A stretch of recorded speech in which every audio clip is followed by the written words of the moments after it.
about these motherfuckers. It's time to go. All I want to do is fucking eat. We're not practicing to beat somebody. We're practicing to beat everybody. Nowhere to run and nowhere to hide for 4 quarters.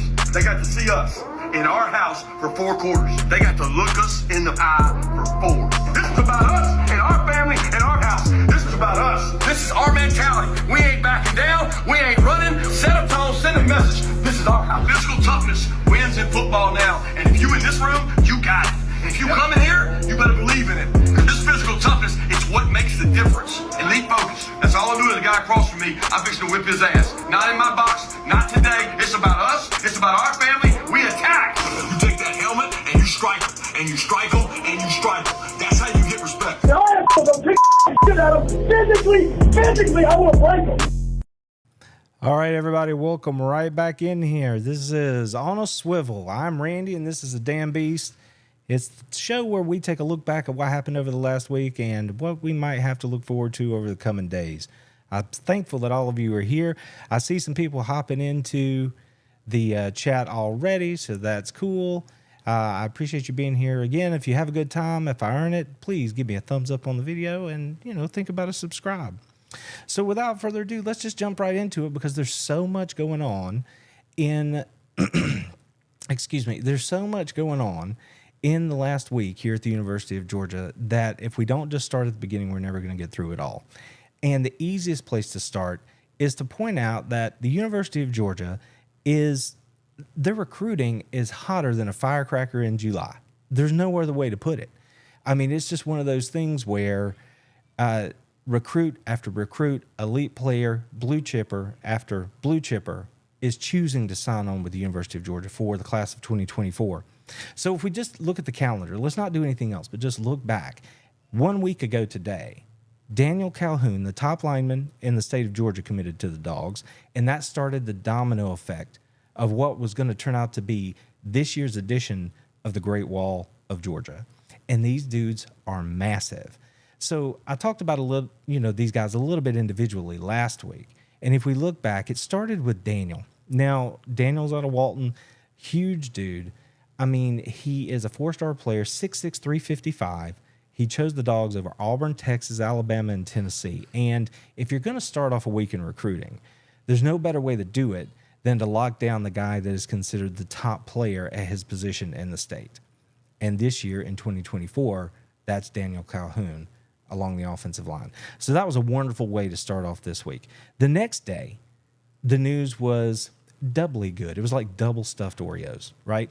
So the morning we get news that the Dogs 5-star recruit and their the top cornerback in the class of 2024, Ellis Robinson, is just absolutely shutting down his recruitment. He's done with it all. He knows he wants to be in Athens. And he's on record many times as saying that it is because of Kirby Smart and Glenn Schumann and Will Muschamp, Fran Brown, and the track record that they have of dealing with DBs over the last few years, developing them, putting them into the NFL via the draft, that there was no point in him looking anywhere else. He knew Georgia is where he wanted to be, so he just shut everything down, and that is nothing but great news for the Dogs. Later that day, we learned that a defensive cohort, Joseph Jonah Ajanya, a defensive lineman out of the state of Texas, who is the number 44 player overall, the number 8 defensive lineman in the country, and the number 10 player in the state of Texas, commits to the Georgia Bulldogs. So not only are they getting it done on the offensive line, but they're equally getting it done on the defensive line. And we've been tracking this over the last few weeks for you here and in some other content that we've been producing. And needless to say, the lines, the trenches were a point of need for the Dogs here in 2024, and they are absolutely getting it done so far.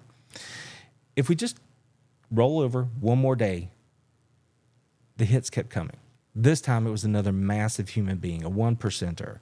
Nair Daniels, an offensive lineman out of New Jersey, the top-rated player in the state of New Jersey, checking in at 6'8", 370, committed to the Georgia Bulldogs over Penn State and Florida State. The home state Rutgers was in there too. Who knows how strongly they were actually being considered, but they were right there. And the Dogs just reeled in another huge commitment with Nair Daniels. And then the very next day, as if that wasn't good enough, the Dogs landed Marquise Easley, Big Easy, an offensive tackle out of Illinois, 6'5", 345. As I said earlier, the Great Wall just got more and more and more.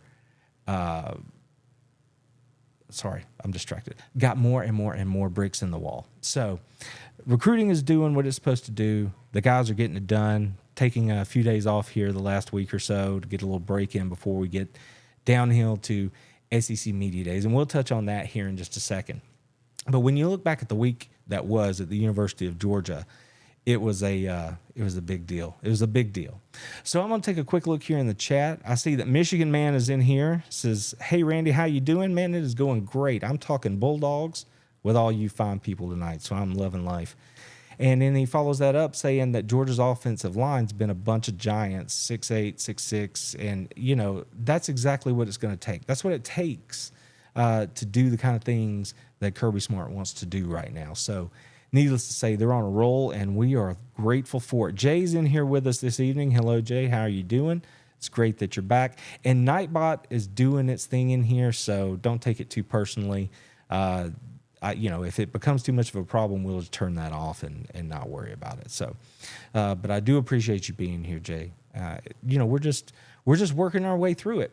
So that was the last week. Recruiting was on everybody's lips, and the really, really good news here in terms of recruiting is that there's still a lot of meat left on that bone for the Dogs over the next few days in the coming weeks. And we're not talking about just filling in a hole here or there with a little putty and, trying to find a player that we can develop and make a stopgap for us until we get the kind of player that we want. No, all of these guys that are still out there on the board for Georgia recruiting, they are all top tier blue chip kind of guys. So there is absolutely going to be a lot going on, and we're going to keep you up to date on it across all of our platforms. So stick with us. A few more people jumping in the chat here. I see we've got, Go Dogs is in the house. He's like, "What's up? It's going great." Talking a little Georgia football.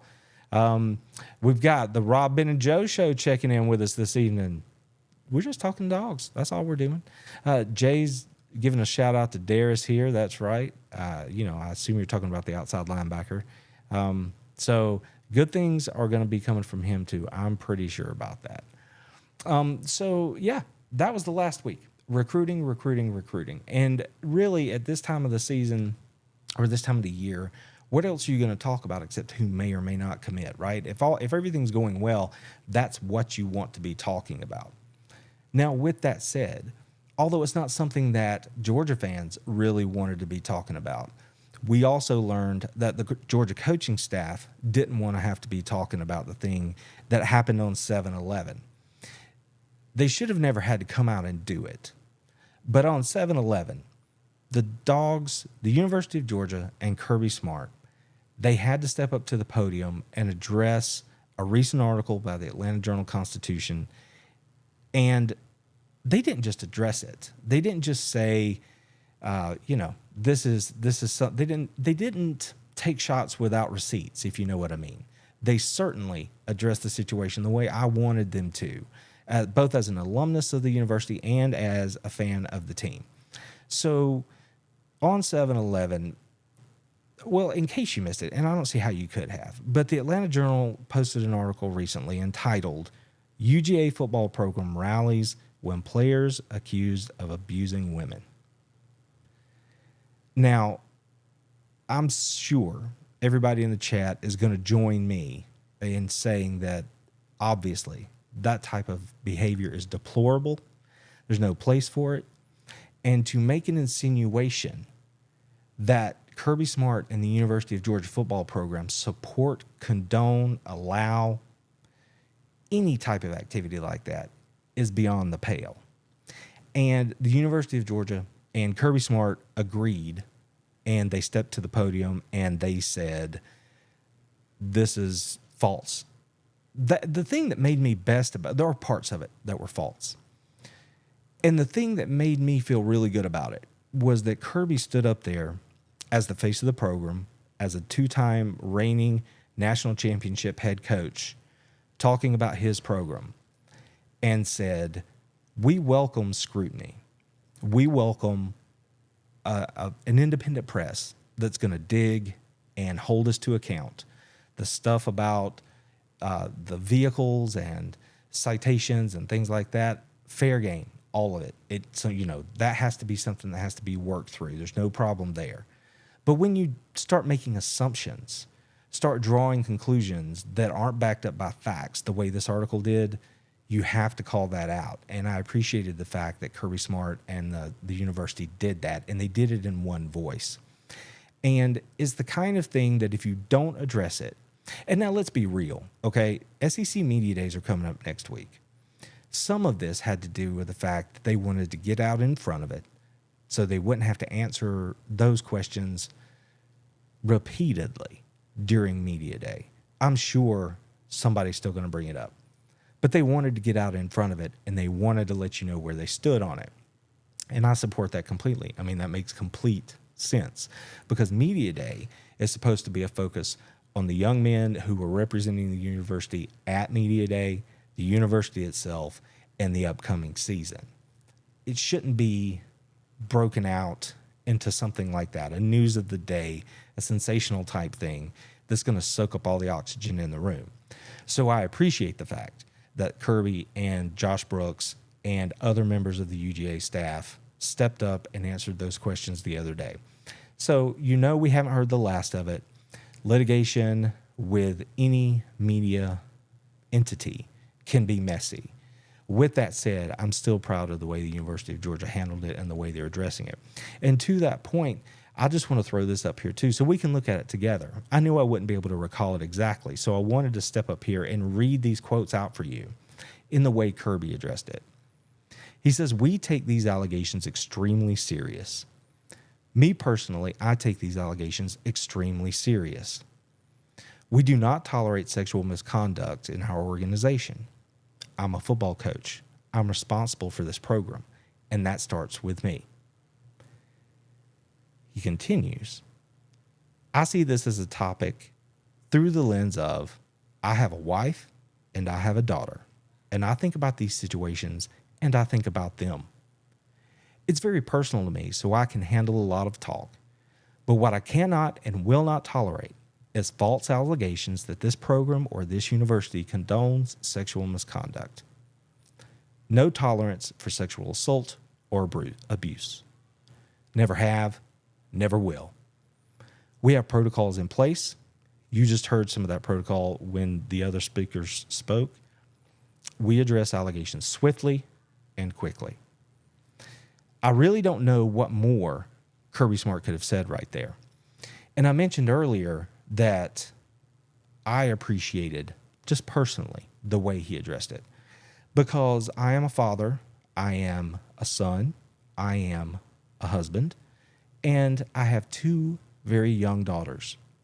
So I have no patience for sexual assault, sexual abuse, sexual misconduct, anything in that arena. Okay? So I want to be clear about that. And I appreciated the fact that Kirby Smart stood there and addressed the media, yes, as the head coach of the University of Georgia, but also as a father and as a husband. Because regardless of who we root for, regardless of how we might feel about litigation that is ongoing, we're all human.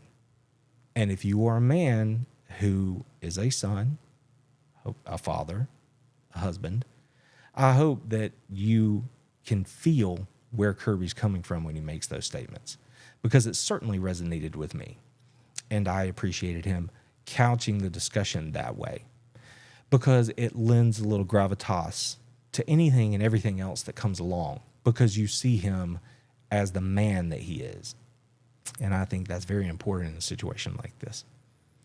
So you don't want to have to be talking about these sorts of things. But when things get off the leash and run out there the way they did, then you have to address it. And that is exactly what Kirby Smart and the University of Georgia did this week. And it's not I'm sorry about that. I'll jump in the comments here in a second. It's not that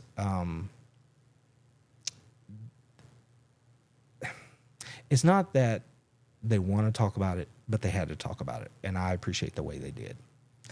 So let's jump back into the comments here and see what's going on. Let's see. I'm gonna see if I can turn Nightbot off here. All right, so let's jump back into the comments and take a look and just see what's shaking here with you guys this evening. So, Gordon Shiflett, thank you. This is the first time I think I've seen you catch a live stream. I appreciate you being here. He says, I love the podcast and I love your posts. I appreciate that very much. And if you do enjoy the podcast, I'd like to let everybody know that production on that front is going to ramp up in the coming weeks.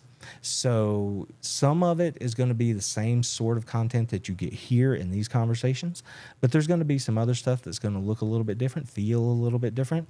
So I hope if you haven't already, you'll go search it out. That is the How About That Dogs Cast. And you can find it anywhere. I have links to it everywhere across my stuff. Give it a look, give it a listen, download it, check it out. Let me know what you think. Go to my website at adambeast.com and you can find the newest downloads of the podcast there. Get up to speed. You haven't missed much. Again, we've kind of played that slowly because we were building it to be a certain thing. So if you're interested in the podcast, you like to hear it in the theater, see it in the theater of the mind, please check that out. I would love for you to do that. Bulldog JC is here with us. Hump Day, it's Wednesday, and Wednesday is when we do ADB. So I'm glad you're here.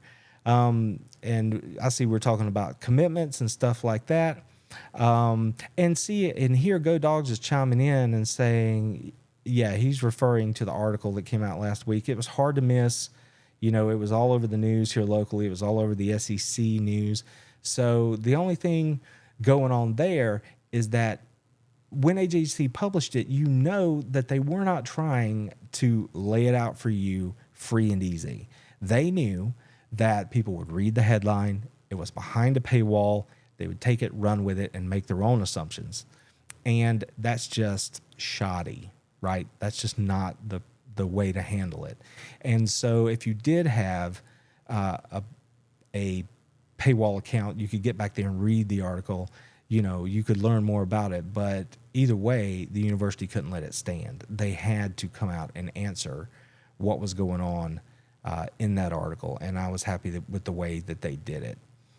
Michigan Man's in here with us tonight. He's like, the media is BS. I'm sure UGA doesn't condone it. I don't throw blanket assertions. So I think each piece should be handled in and of itself. And I want to look at it and then make an assessment of each article or each piece before I actually have anything to say about it. But in this instance, yeah, it was not what they couched it as, and that just wasn't. It's just not a good way to do business, in my personal opinion. And Gordon's right. You know, it's not over yet. They're going to keep on. It's going to be litigated. It's not going to go away. But the best you can do is meet it head on and put the truth out there, based on the actual facts of what happened. Let's see here. Go Dogs. The boys have to slow down for real, but some of that other stuff is crazy, especially saying smart. Absolutely. Absolutely. I mean, and we know what that is. I mean, we're college football fans, and if something goes sideways at Alabama, there's a certain percentage of the University of Georgia fan base that is going to immediately just jump all over it, you know, like a dog with a bone. Florida, same thing. Doesn't matter. Tennessee, I mean, there's a portion of the fan base that is going to do that, and the portions of those other fan bases that are out there did just that. Believe me, I have seen more just unhinged sort of comments on my stuff this week across all platforms: TikTok, Facebook, YouTube, Instagram, all the places.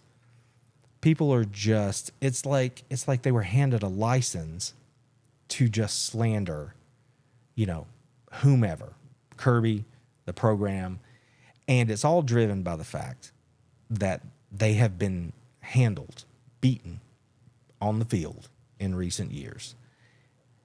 They're pissed off about that, and they see a crack in the armor, if you will, to get at it, or rile up Georgia fans or whatever it is, and they're going to take it and run with it. And that's exactly what happened. Believe me, I've been swinging the block hammer pretty heavy and hard this week. So just make sure you stay on the right side of that bad boy, because it's hard to get back from that once you get there. And again, go Dogs, I agree with you. You got to deal with the stuff that's real, and that is real. And Kirby spoke to this in the press conference. He said, look, you've got these young men, some of whom have never had access to the funds that they currently have access to. And they go buy these vehicles, 0 to 60 in 3.5 seconds. And they're out there doing what young men do when they have toys like that. And it has to be addressed. It has to be reined in. And those young men need to realize it sooner rather than later before something awful happens.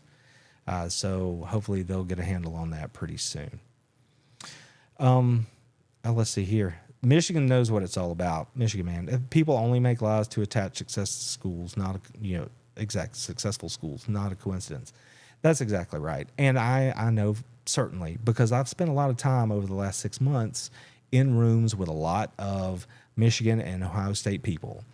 And if you want to see a situation get out of hand in a hurry, regardless of what you're talking about, right? We could be talking about Georgia, Alabama. But if there are Michigan and Ohio State people in the room, it eventually is going to get back down to those two fan bases arguing, at least in my experience over the last 6 months. There you go. I've got Ohio State's crowning themselves national championship with a national championship last season after losing back-to-back game to Michigan. Oh, now see, that's just flat out delusional. Those are the kind of people that you have to point to and be like, yeah, can we have a conversation here, or are you just in a separate reality? So good on you, man. Pack your patience when you're chatting with those folks. I see Justin here for the first time. Justin James, he says, I'm new to the channel, but I love the content. Anything about the dogs I'm here for. Well, my only goal is and forever will be to be worthy of your time. I know that you don't have to be here on a Wednesday night in July. It's nice out, I spent the first part of my day at the splash pad with my daughters, so I know how nice it is out there, and I appreciate you giving me a chance and popping in here with us for a little while. So we took a look back at last week, and that brings us, to what's going on right now. I think we're kind of up to date. We've addressed everything that's going on. Recruiting is on fire for Georgia. The #1 class in the country for 2024 is just, if it was possible, getting better, right? It's just getting deeper, better, broader. The Dogs could sign 30, 32, maybe 34 or 5. It depends. There's some wiggle room there for Georgia. And when you get a class that's that large, one of the key thing outside of addressing what you have to have in that class to fill out your roster is it well-rounded, or is it heavy on one side of the ball or the other? And if you look at this class for Georgia, it is a very well-rounded class. So, and not only is it well-rounded, it is very talented. So let's just say that #1 ranking is very well earned for the Dogs at this point. And again, there's so much talent left on the board for the Dogs right now that they're in the race for. There are a lot of people saying a lot of things about where these young men, these targets for the university are going to end up, but it's hard to imagine that the Dogs get them all, okay? But if they get, say, 3 out of the top 5 targets that are remaining out there, that would be an unbelievable haul. Just unbelievable. And of course it matters, which position these guys actually end up playing or end up committing, which positions end up committing. So it's going to be interesting to see, but there is certainly no lack of talent still out there for the Dogs when it comes to 5-star players and top-tier blue-chip recruits for the class of 2024. And Go Dogs is chiming in here. This year is going to be great, but 2024 is going to be special. I'm really looking forward to the future of the Dogs. And you and me both, there's no doubt about that. Kirby and the program have done nothing to make me think that the University of Georgia football team is going anywhere other than possibly back to another national championship anytime in the next 5 years. The recruiting, the support, the coaching. It just, all arrows point up for the University of Georgia right now. And that's the thing, just for a quick moment, a point of pride as an alumnus. When you have the administration, the football program, the athletic department, and everything working together, everything is aligned, not only do you see this sort of success on the field and in other sports, which is coming, you also see it in the academic side of things. Georgia is already a fantastic school.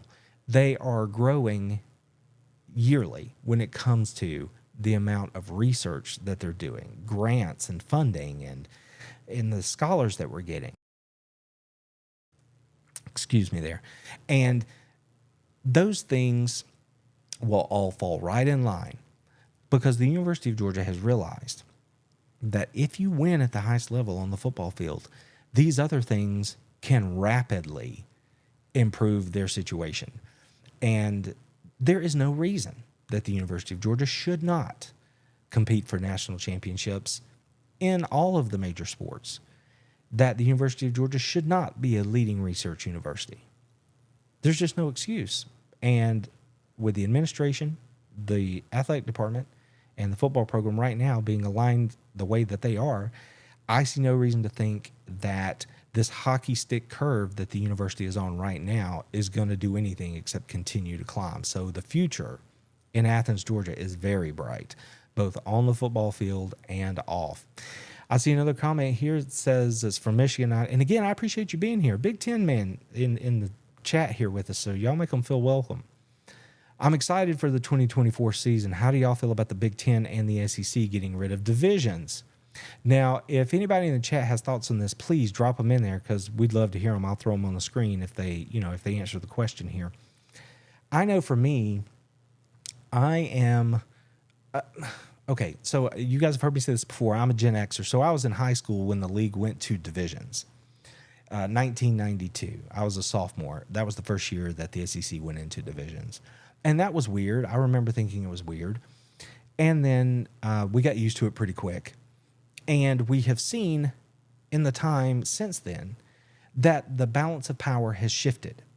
Everybody only wants to think about the last 5 or 10 years and the fact that the SEC West has been the dominant half of the conference.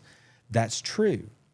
But in the first decade and then into the first decade of this new century, the SEC East was the monster in the conference. At that time, it was Florida, Tennessee, and Georgia was stuck behind those two. Over time, those things have changed. The balance shifted to the West. You saw 2, 3 teams, 4 teams out there that are competing, for the title every year. And since the year 2000, it's not like Georgia wasn't doing well. In this century, Georgia has averaged 10 wins a year.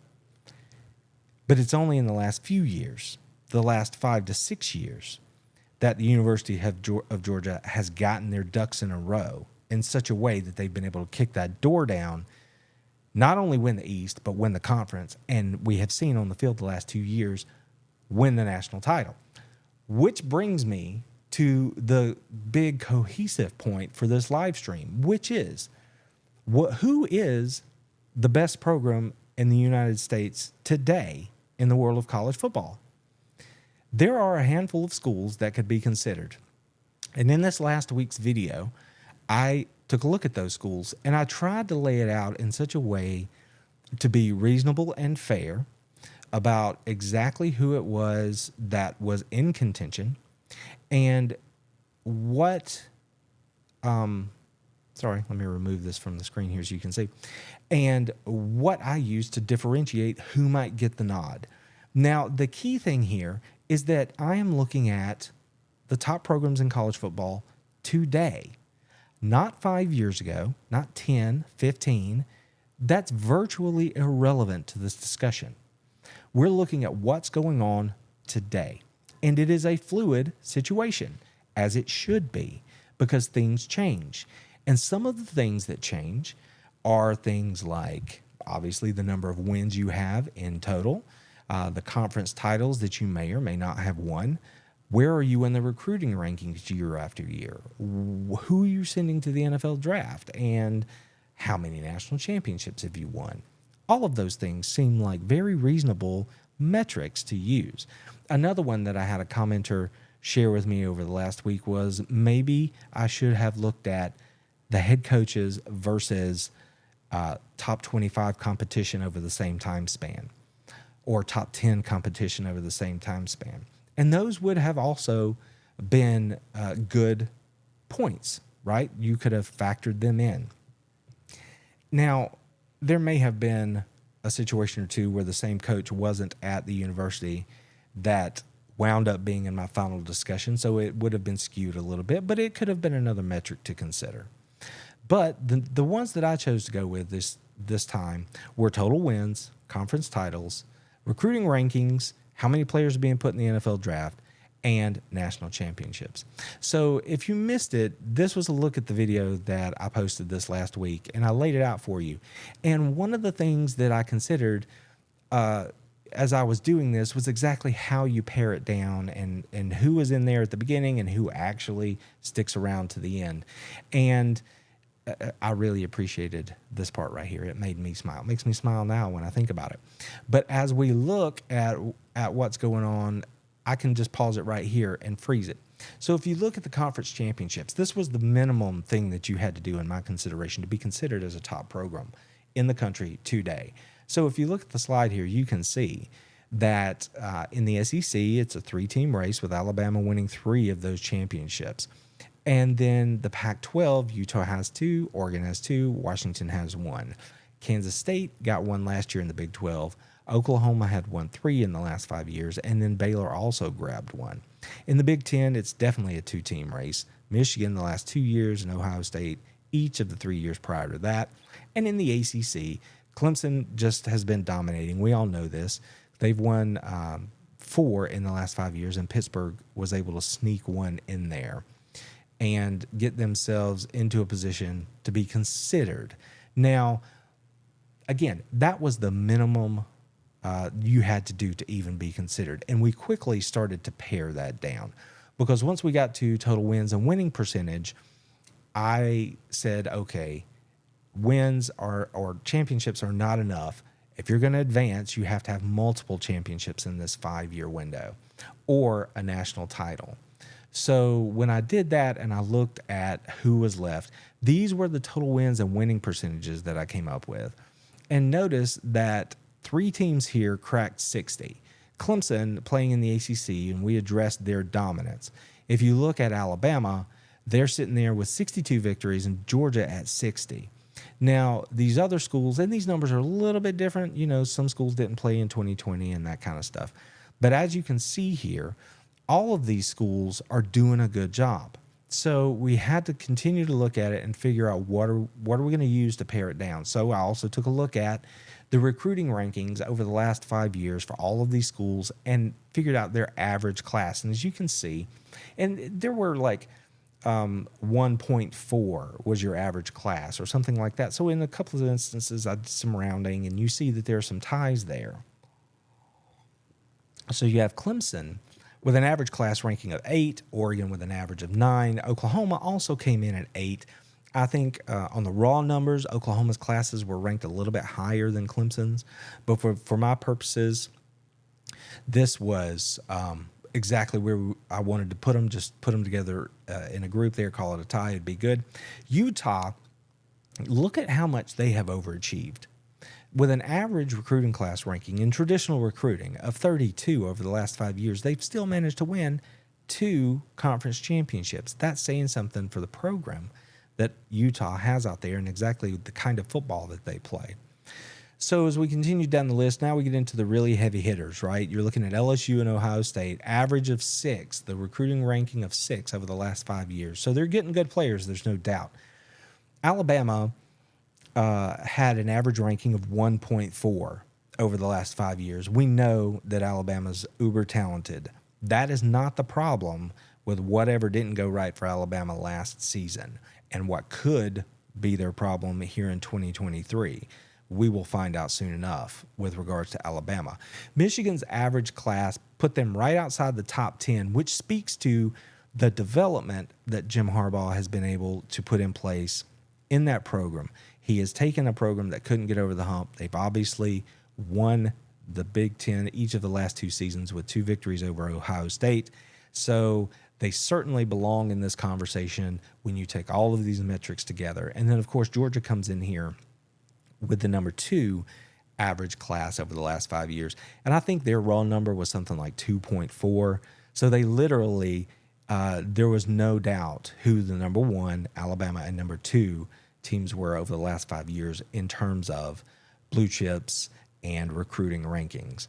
So both of those squads are clearly uber talented, and that is not enough, right? We know that you have championships on the wall. We know that you win a lot of games. We know that you have great players. So how did I get the rest of the way? Well, it's not just about having great players out of high school. You have to take those players and actually develop them to get them ready for the next level. If they're not growing as a player, you're not ultimately going to be able to compete and win national championships in college football. So when you look at this list here, you can see all of these schools, again, are churning out NFL talent. The team with the most over the last 5 years is the Georgia Bulldogs. Alabama's right there at 46. And then you get into Ohio State, LSU, also over 40. And I mean, you can't like point to this player or that player and say, well, it's clear they're all neck and neck.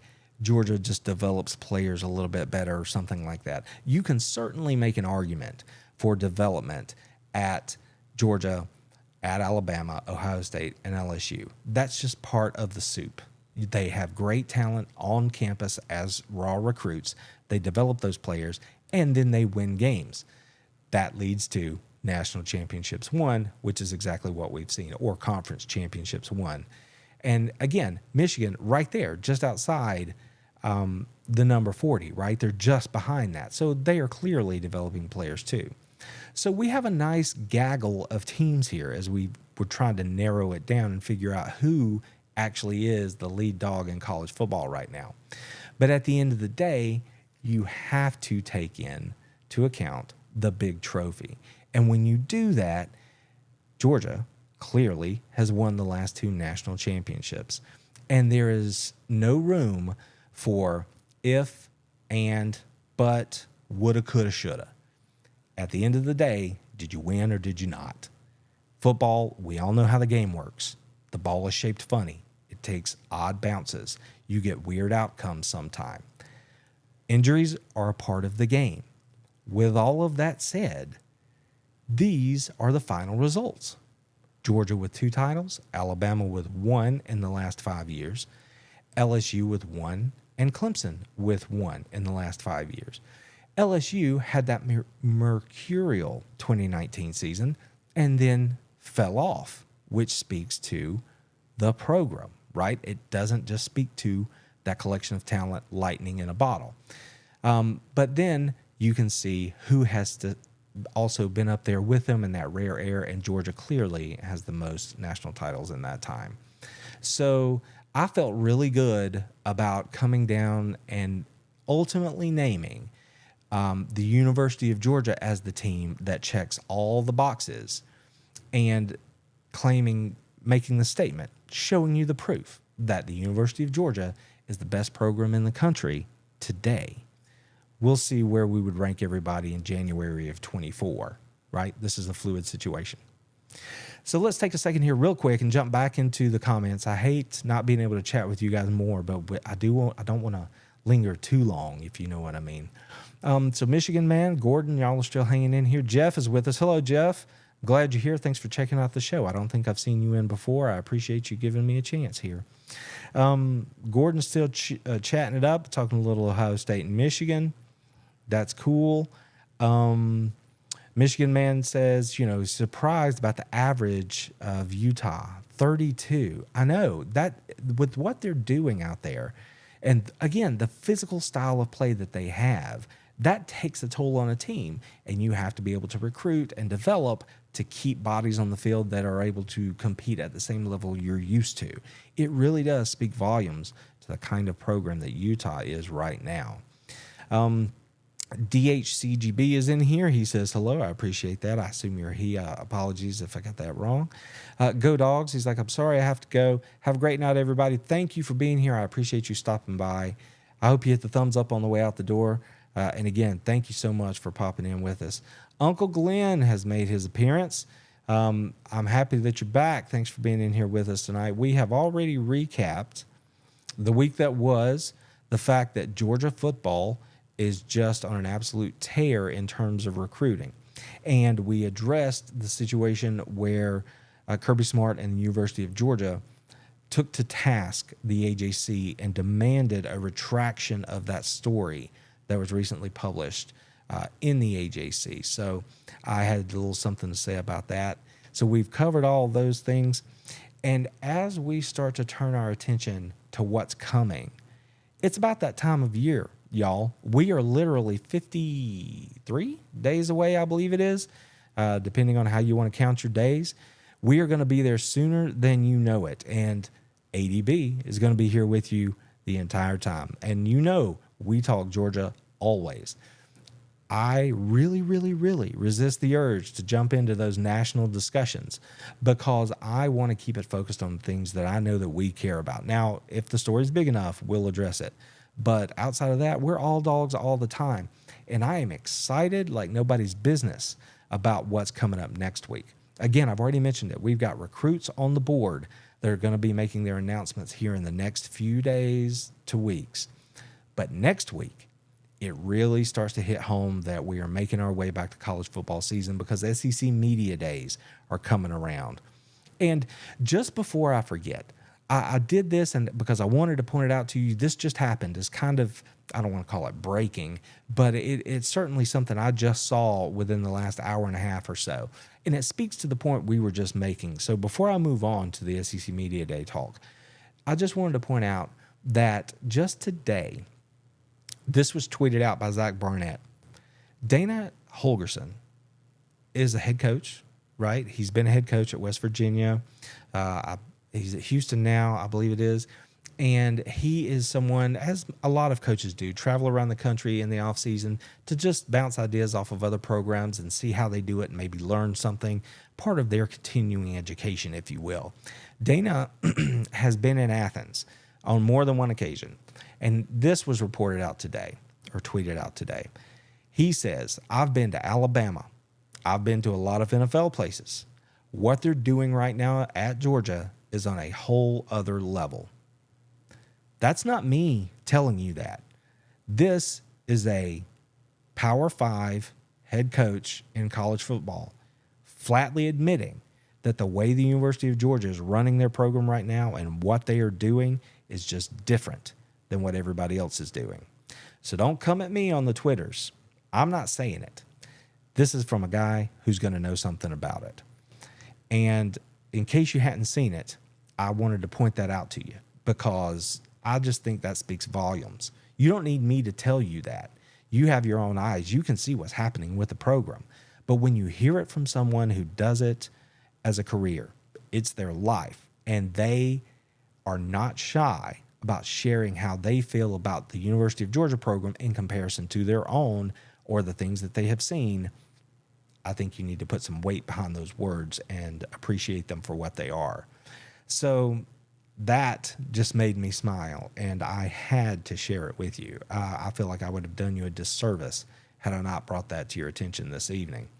So Michigan Man's chiming back in here, and he says this offseason's been too long. I think we can all agree on that. That is a fact. And to that point, SEC Media Days are here. Well, not here. I'm just outside of Athens. They're going to be in Nashville next week, and so will I. So there's going to be a lot of people doing a lot of great content from SEC Media Days. Go find it, soak it all in. I encourage you to do so because we all are going to hear different things, see different things, take it a different way. But your boy's going to be there, and I'm going to do it the ADB way. And I'm going to bring you some content that hopefully you're not going to see anywhere else, or at least not with the same perspective that I can bring. And if you're not following on places like Twitter, Instagram especially, Threads, the new Diddy out there, TikTok, Facebook, all these places, hit us up there, because you know how it is if you're on any one of these platforms. If you're not on another platform, you might miss something. Sometimes it's easier to push content through one platform than it is another. So to make sure that you don't miss anything, be sure to head over to those places and go ahead and tick that box off and say, yep, I'm following, and that way you won't miss anything. So we've got a lot of cool stuff coming down the pike. I can't wait to see what's going to shake out at Media Day. Something always does, it seems, like some sort of news that we're not expecting. As we get into SEC Media Day, we know who Georgia's representatives are going to be. Kamari Lassiter, Cedric Van Pran, and everybody's All-American, Brock Bowers. Kirby's going to be there. And if we know anything about Kirby and what he's done at SEC Media Days the last few years, he's had a gem of something that he wanted the world to know as we headed into the upcoming season. I, for one, can't wait to hear what that's going to be. We heard some talk. There was a lot of talk after the national championship game. Once we got toward spring practice, what are you going to do to get your team fired up? What are you going to do to get them focused? How can you possibly do a three-peat? Is it in the cards? The first time in modern college football history. And, of course, Kirby said exactly what he should say, which is that Georgia's not defending anything. They are reigning champions, and this year's squad is completely different than last's. We all know that. We're going to hear some version of that this next week. But people started to mill around, and in the rubber chicken circuit early in the spring, you know, Kirby's talking about some things and testing out some ideas, and I'm sure you've probably heard the phrase, "we eat off the floor at Georgia." That's a wonderful phrase. I love it. I love some of the things that he talked about as far as who they study for inspiration about the way you approach the game, the way you honor the game and treat the game. And I'm just curious. I don't think those elements by themselves are what we're going to hear at SEC Media Days next week. It's going to be some cocktail that Kirby has pulled together from all of those things to sort of lay out the vision for what this season's going to be at the University of Georgia. And the guys that are going to be there with him, Brock and Cedric especially, because we've heard more from them. We haven't really heard that much from Kamari. But the thing you know about the University of Georgia, and Carson Beck spoke about this earlier this spring, is that they view it not as a team, not even as a program, but as an organization, which is the way you hear players talk about NFL teams. And I think it's safe to say you can make no mistake that Georgia and Kirby Smart run things around there like an NFL organization. And what happens when you have alignment like that and you view it that way is that people start to sound like each other. So if they're doing it right, as you soak in all this content from SEC Media Days next week, just start to listen and see how many threads cross over, how many times you hear guys talking about the same sort of thing. Maybe not necessarily in the same words, but the same ideas and the concepts. They're going to be driving them home, because not only have they been driven home to the players to the point where they want to repeat them because they believe in them, but these players know that they're going to have all of these microphones in their faces, all of these cameras, and they want the world to know what the University of Georgia is about for 2023. So as you soak all of this in, just listen to that. And on the flip side of that coin, think about when you're watching other schools and other guys talk about their teams, think about what you don't hear. Do you hear that same sort of alignment that you're going to hear from the University of Georgia players and Kirby Smart? That is what it is. It's the motivational part. It's the motivational piece, but there's so much more there. It's a core concept about how they do it. And I think it says a lot about the program itself. So just kind of file that away as you're listening to all this stuff next week and think about it. Think about the messages that you hear. With that said, who really are you most interested in hearing from at this media day? The easy answer might be Brock. That dude doesn't say 2 words, it seems. But he's the guy everybody wants to talk to. He's everybody's All-American. I'm interested to see just how much out of his shell he may come next week. Now, Van Pran, on the other hand, he is very comfortable in front of a camera or a microphone and always has wonderful gems to spit. So I really do look for SVP to drop some nuggets on us next week. I feel like he's going to come through. Kamari is the bit of a wild card there because, again, we haven't heard from him as much. But now he's obviously taking on that leadership role, not only in the defensive secondary, but also on that defense as an elder statesman in that back end unit. So I am very interested to see just how forthcoming he is, how comfortable he is, and what sort of insight he can offer both to his game and the way he's approaching the season in his new role, but also what he can tell us about that back end unit, which is very deep, very talented, but also very young in some spots. So I think all of these guys have a lot to share, and I really am going to be interested in exactly how they bring that to us. So Uncle Glenn is back in here. He's like, y'all ready to get this 23 Pete started? Man, you almost got me there. You ran those together. I hear you. That's pretty cool. I might have to steal that one. The 23 Pete. I'm all here for that. I am. That's what we're doing. You're not just an average football fan if you're sitting here with me on a Wednesday night in the middle of July, right? You are all about it. You are hardcore, and I love you for it because that's who I am, and that's what we do here. So if you know other people like this, share the stream around, let people know, come and hang out with us because I would love to see these numbers grow. But with that said, you guys, I'm telling you, I see the numbers on the back end here on YouTube. And let's just say, we have had a very successful 4 months, and that is primarily due to you guys watching the videos, sharing the videos, all that sort of stuff, interacting with them here on YouTube. We have seen just better than I could have hoped for growth in the first 4 months. And as we get this thing going, it's only going to ramp up. What I'm going to be trying to do for you guys, what I'm going to try to bring to you, both in terms of voice as well as in terms of just video. I really am looking forward to what we can do as we head down into the fall here. And again, you know, you guys are the ones that are making it happen, because if you weren't watching, if you weren't sharing, then these numbers wouldn't be showing up the way they are. But I would love to celebrate for just a quick second, if you will allow me to, and just let you know that in the last 4 months, we have already passed over 500,000 views here on YouTube, which is amazing to me. We have zipped right past 1,800 subs here on YouTube. And I'm very, very thankful. I am grateful, and I appreciate you all for being here. And remember, the more that we interact, the more that you let me know what you're looking for, it's going to help me dial that in to get you the kind of content that you want, the kind of content that you're not going to see everywhere else. Because one of the things I like to say and pride myself in is that I am not a rip and read kind of guy when it comes to the Georgia Bulldogs content that I want to consume. I want to see it, take a look at it, put my spin on it, and then offer my thoughts, right? I want to work it through. I'm not a hot take guy, a shock jock kind of guy.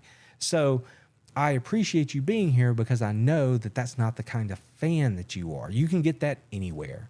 And I appreciate you being here, because hopefully I can bring you something that's a little bit different. And we can have a good time too. So that's certainly how I feel about it. We're coming down to the end of our allotted time here. And again, if I hadn't said it enough, and I probably haven't, I would love to say, and before I do that though, Justin's right here. He's like, let's celebrate. Amen, friend. I think that in this life, if you're doing something, well, regardless of what you're doing, you should celebrate the small things. And when you have an opportunity to say good job, or tell someone else good job, you should take it, because man, it's one of those things that it means a world to us on this side of the camera, because this is work, y'all. I don't know if you've thought about it, but it's work to put together this sort of information and content and do it in a way that doesn't look like I'm hiding in a closet somewhere. So, and that's no disrespect to anyone else. I just know how I want my stuff to look and the way I want to present it. And I appreciate you guys for being here with me. Again, I am not part of any big entity. This is essentially a one-man show, and I value you for being here, and I appreciate the fact that you guys are sticking with me, because I promise you, if you stick with me and support the channel, things will only get bigger and better. And that is from now to infinity. So let's just put that into the universe and will it to happen, right? Because I promise you, the more free time I have to work on dogs content for you, the more dogs content you are going to have. It's very 1 + 1 = 2. So Tony's chiming in. Tony, I don't think I've seen you on here, man. I appreciate you dropping in. I really do. Thank you for taking time out of your Wednesday. He says, great content. Dogs fans checking in from San Antonio. There are more Dogs fans in Texas than I think I was ever really aware of. I mean, you know, we're everywhere. It's a national brand. But I don't think I was quite aware of just how many dogs are out in Texas. So thank you so much for chiming in with us. That's amazing. I appreciate that. And as we come to it again here, last call, if you have any questions or anything, pop them in the chat real quick. And be sure to follow our community page here on YouTube, because I do my best to put any of the stuff that we have going on. So whether it's a live stream or a discussion point or something like that, that's where it's going to go first. Sometimes it's able to transfer over to Twitter or Facebook or wherever. But YouTube is the spot. That's the move. If you want to see what's going on, you want to see it first, YouTube is where you need to be. So I hope you guys are checking that community page. I hope that you're looking for the latest and greatest, because we do try to put stuff on there as regular as possible. So I think that's about it. We've come to the end of it right here. Oh, wait, here's one more. I want to let's reach across the country. Justin's telling us he's in Delaware. Look at that, friends. Delaware to Texas. I'm certain that I know some people that are in California who check out my stuff. So in Oregon. So I can't tell you how proud I am of that fact. Michigan, we've got friends in here from other conferences. I appreciate everyone in the chat tonight being friendly to people who aren't usually here. That means a lot, because I want everybody to feel welcome, and I certainly appreciate each of you being here with me. And I'll say it one more time. On the way out the door, if you can, if you haven't, if I've earned it, hit that thumbs up button. Let me know I'm doing a good job. Share the video around with your friends. And if you're curious about any and everything that we have going on, check the description below, because there's links to stuff down there like our newsletter and things like that. So there's information there that, again, that you may not get in every location, and you don't want to miss anything. So as a matter of fact, I'm going to be working on a newsletter tonight. So there you go. It never, ever stops, friends. It never, ever stops. And with that, I will say it one more time. I'm Randy. This is a Damn Beast Media, and I appreciate you being here. Until next week, when we're back for another edition of On a Swivel, that's all I got for now. Go Dogs. I'm tired of hearing about these motherfuckers. It's time to go. All I want to do is fucking eat. We're not practicing to beat somebody. We're practicing to beat everybody. Nowhere to run and nowhere to hide for 4 quarters.